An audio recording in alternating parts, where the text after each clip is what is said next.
Hello friends, welcome back to the channel परमाई the virtue of humanity. आज हम discuss करने वाले हैं प्रीवियस ईयर पेपर जो नेक्स्ट क्वेश्चंस रह गए हैं। पिछले वीडियो में हमने डिस्कस किया था 20 तक, आज हम डिस्कस करेंगे 21 टू 40 तक। लेकिन उससे पहले अगर आपने चैनल को सब्सक्राइब नहीं किया है तो please subscribe the channel and hit the bell icon so that जब भी कोई न्यू वीडियो अपडेट हो तो उसकी नोटिफिकेशन आप तक मिल जाए। ठीक है, जैसा कि हमने प्रीवियस ईयर में बात किया था, अभी हम डिस्कशन कर रहे हैं 2018 प्रीवियस ईयर पेपर की। यहाँ पे मैंने सेट ए लिया है, आपके पास जो भी सेट हो आप ले सकते हैं। आज हम क्वेश्चन डिस्कस करेंगे 21 टू 40। इसके पहले 1 टू 20 तक के क्वेश्चन हमने डिस्कस कर लिए हैं। अगर आपने वीडियो नहीं देखा है तो प्लीज जाकर देख लीजिए। सो this is question number 21। Consider the following statement. यहाँ पे राइट टू एजुकेशन के बारे में पूछा जा रहा है। ठीक है, 3 स्टेटमेंट्स दी गई हैं और उसके रिलेटेड आपको करेक्ट ऑप्शंस पूछे गए हैं। ठीक है, सो यहाँ पे मैं पूरी स्टेटमेंट नहीं पढ़ रही हूँ, वीडियो बहुत लंबी हो जाती है, तो डायरेक्टली मैं एक्सप्लेन कर देती हूँ। यहाँ पे आपका आंसर होगा B, two only. Two only में क्या स्टेटमेंट दी गई है तो हम वहां पे देख लेते हैं। As per the RTE act for teaching primary classes, a candidate is required to pass a teacher eligibility test conducted in accordance with the National Council of Teacher Education guideline. So this statement is correct. So obviously first and second गलत होगा। मैं पूरी detail में नहीं जा रही हूँ क्योंकि वीडियो बहुत ही लंबी हो जाती है। ठीक है, सो मैं यहाँ पे थोड़ा सा डिस्कस कर देती हूँ। इफ यू रिमेंबर, अगर आपको याद होगा, article 21A in the constitution जो कहता है about free and compulsory education for all the children age group 6 to 14। ठीक है, एज अ फंडामेंटल राइट, मतलब 6 से 14 साल के जो बच्चे होंगे तब तक एक फंडामेंटल राइट्स के अंतर्गत एजुकेशन देना कंपलसरी है। ठीक है, 86th amendment act 2002 inserted article 21A। 86th amendment के अंतर्गत आर्टिकल 21A को डाला गया है। ठीक है, so article 21A and RTE act came into effect on 1 अप्रैल 2010। मतलब ये जो RTE एक्ट आई है ये आई है 2010 में। ओके, अब ऑब्वियसली उस टाइम में न्यूज में थी, that's why it is asked.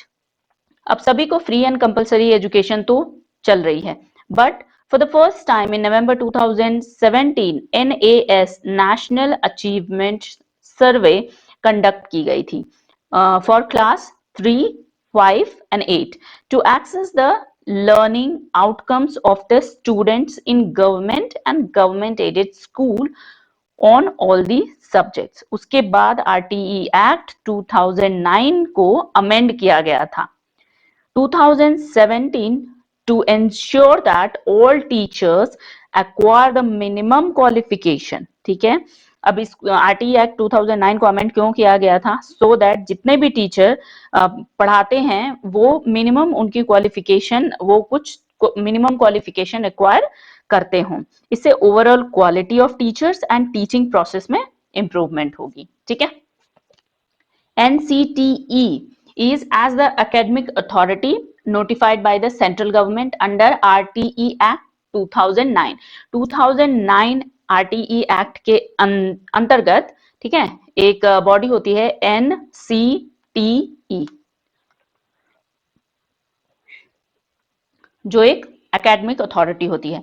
Primary classes के टीचर्स को TET, टीचर एलिजिबिलिटी टेस्ट, इसका नाम आपने सुना होगा। ठीक है, TET टेस्ट क्वालिफाई करना होगा। ये रूल सभी स्कूल्स के लिए होगी, including under state government school. जो स्टेट गवर्नमेंट के स्कूल होते हैं उसमें भी, मतलब सारे स्कूल में ये रूल लागू होगी। अच्छा, यहाँ पे आप देखेंगे तो जो ये हमारा थर्ड स्टेटमेंट है, in India more than 90% of the teachers education institution are directly under state government. So ये स्टेटमेंट हमारी करेक्ट है, फर्स्ट स्टेटमेंट रॉन्ग है, थर्ड स्टेटमेंट हमारी करेक्ट है। बट अगर आप ऑप्शन के हिसाब से देखें तो जो हमारे पास ऑप्शंस दिए गए हैं, 3 ओनली नहीं, 1 and 3 नहीं क्योंकि 1 रॉन्ग है, 1 and 2 नहीं क्योंकि 1 रॉन्ग है। सो इसलिए हम ऑप्शंस के हिसाब से जाएंगे और हमारा आंसर होगा बी। ओके, सो मूव करते हैं question number 22, consider the following pairs. अब यहाँ पे कुछ पेयर्स दी गई हैं ट्रेडिशन एंड स्टेट के, जिसको आपको करेक्ट चुनना है, ठीक है। सो यहाँ पे जो हमारा आंसर होगा वो होगा बी, 1 एंड 2, ठीक है। सो फर्स्ट इज ट्रू, छापाचार कुट फेस्टिवल मिजोरम का ही है,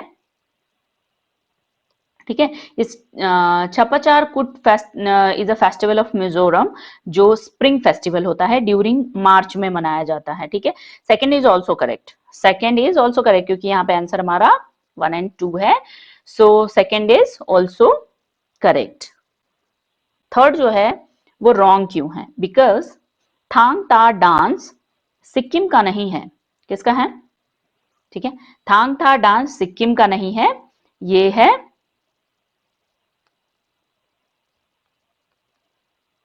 मणिपुर, ठीक है। सो ये मणिपुर का है, और ये डांस नहीं है, एक इंडियन मार्शल आर्ट फॉर्म है, ठीक है, जिसको कहते हैं मतलब एक और नाम से जानते हैं इसे कहते हैं हु येन ला लॉन्ग, ठीक है। सो ये नाम से भी थांग ता डांस को जाना जाता है, ठीक है। ये इंडियन मार्शल आर्ट फॉर्म है, ये आपको याद रखना है।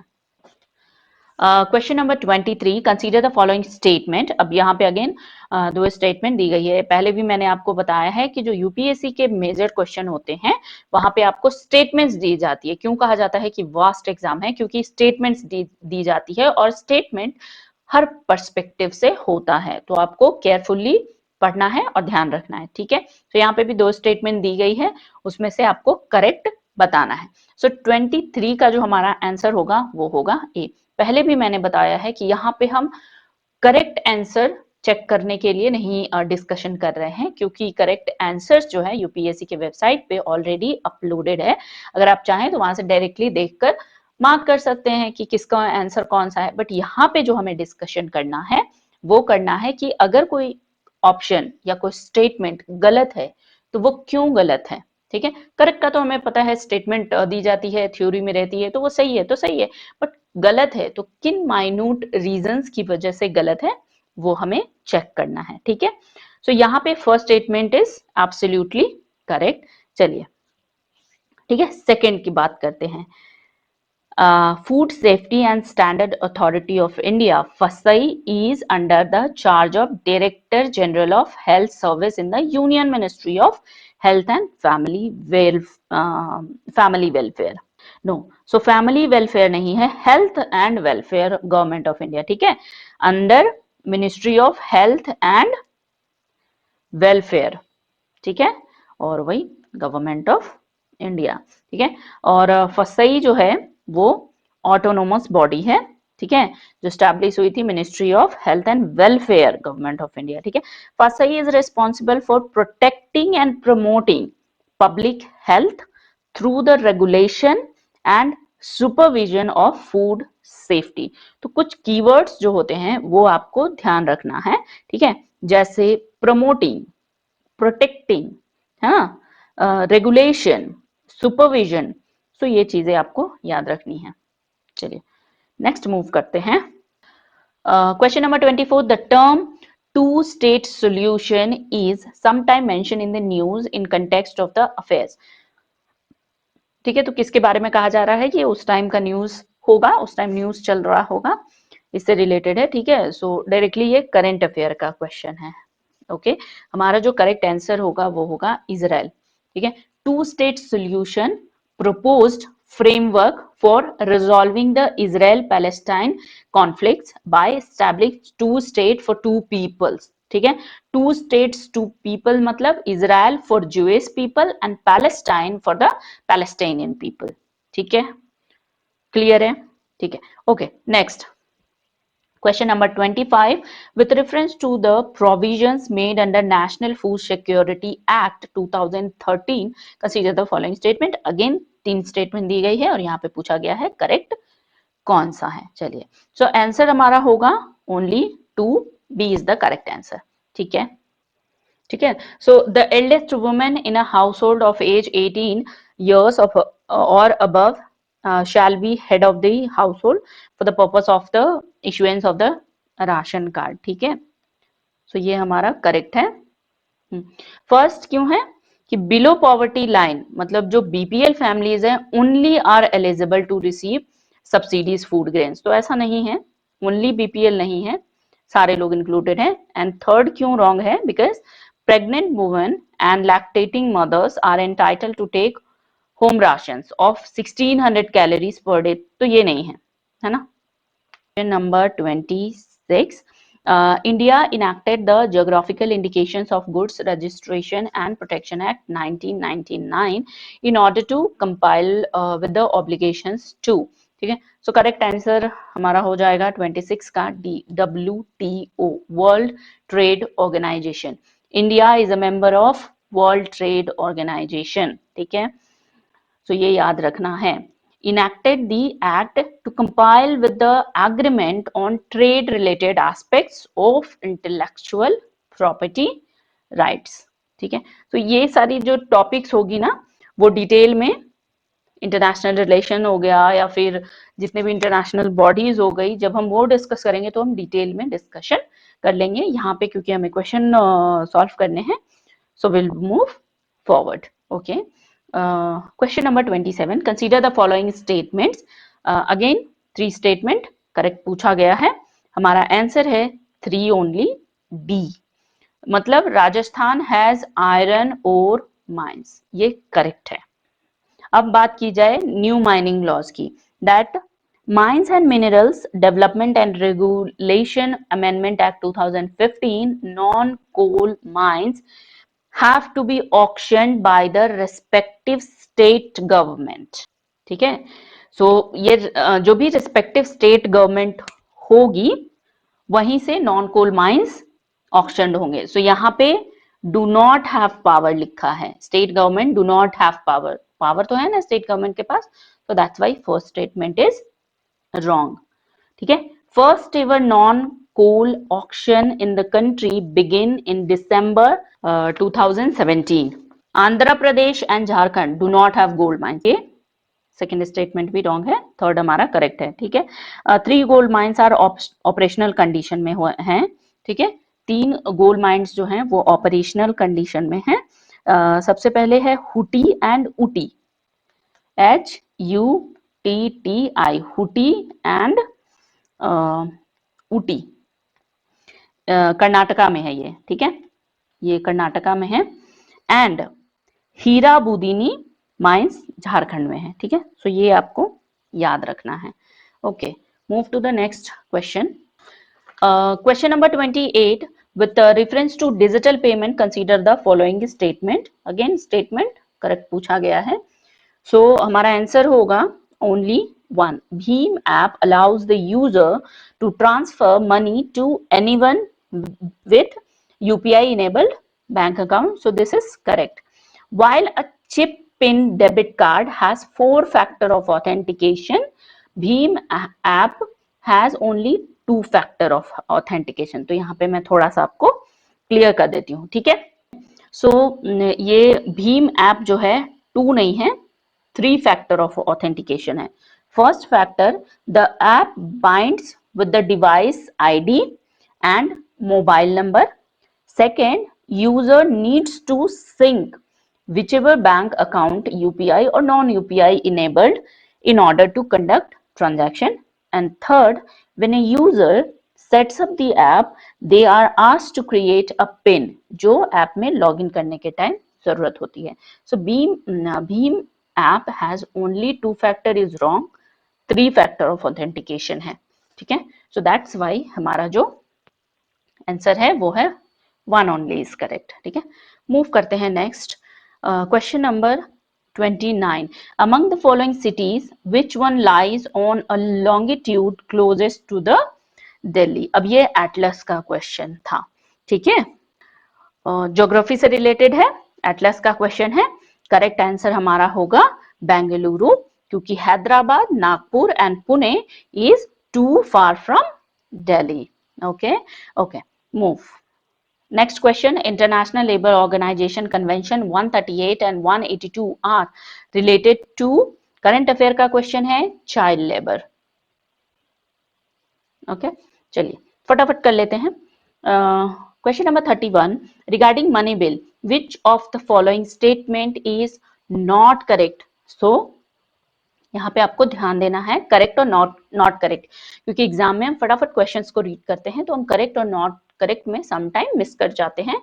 दैट्स वाई मैं आपको बोलती आ रही हूँ कि हमेशा क्वेश्चन जब भी पढ़िए तो अंडरलाइन करते रहिए सो दैट आपको वो ध्यान रहे. ठीक है, सो करेक्ट कौन सा होगा? C. A money bill is concerned with the appropriation of monies out of the contingency fund of India. ठीक है, next 32 with the reference to the election of the president of India consider the following statement. Again two statement यहाँ पे correct पूछा जा रहा है. हमारा answer होगा one only. पॉलिटी का क्वेश्चन है प्रेसिडेंट चैप्टर से.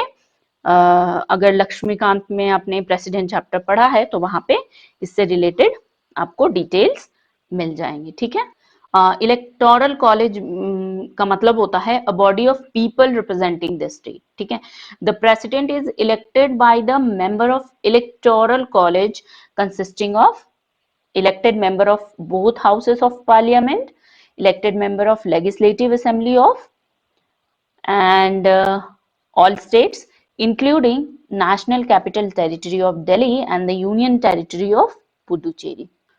Next we'll move 33. In the Indian context, what is the implication of ratifying the additional protocol with the International Atomic Energy Agency IAEA?